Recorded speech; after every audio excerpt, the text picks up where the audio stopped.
This visit by the Executive Director of the National Disaster Management Agency to June 15 flood victims in Koli Bantang were greatly welcomed by the community, who received assurances of the government's commitment to increasing their resilience to flooding and assistance to support their recovery.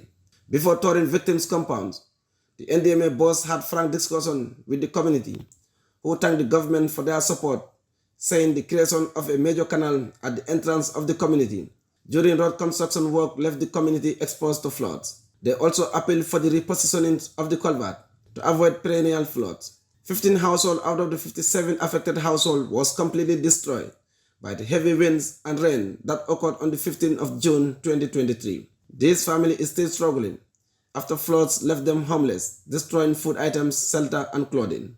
The Executive Director of the National Disaster Management Agency, Sanadahaba, said, as a government agency responsible for all disaster-related matters in the country, they are cognizant of the need to assist all flood victims. It's important that we look at it from a conventional point of view when we are building road, but it's also important that we harmonize our conventional mechanisms with indigenous knowledge, so that the community will also inform you when it comes to waterways. I think that's very important. Expert knowledge is important, but once you integrate and harmonize expert knowledge with indigenous knowledge, I think that will pay dividends. This is why we have such things. But also we need to recognize that development also create disaster, but disaster also in future create development. These are some hard facts that we have to live with. This is why we've seen what we have seen at Koli Bantang,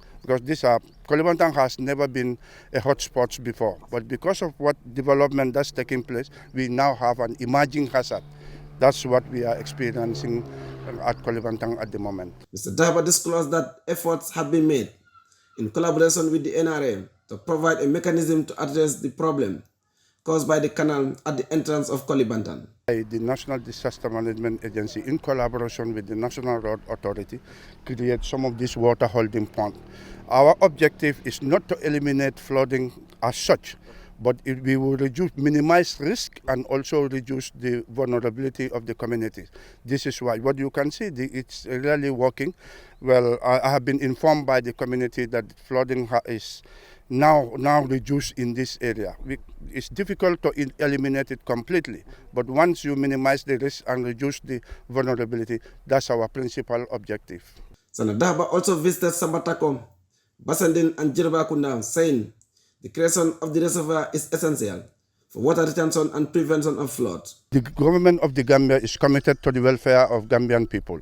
Once the government is committed, I'm sure we will be able to address some of these resilient issues that we are now embarking on.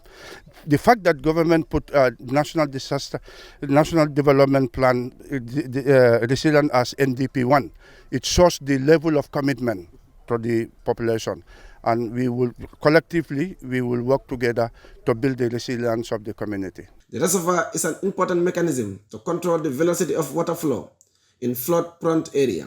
The NDMA boss commended IOM and the regional authority, hailing them for a job well done after successfully coordinating the settlement of migrant returnees through the Cash for Work scheme, clearing important drainage canals in Basse. Saidou Camara, reporting for GRTS News from Basse, Upper River Region.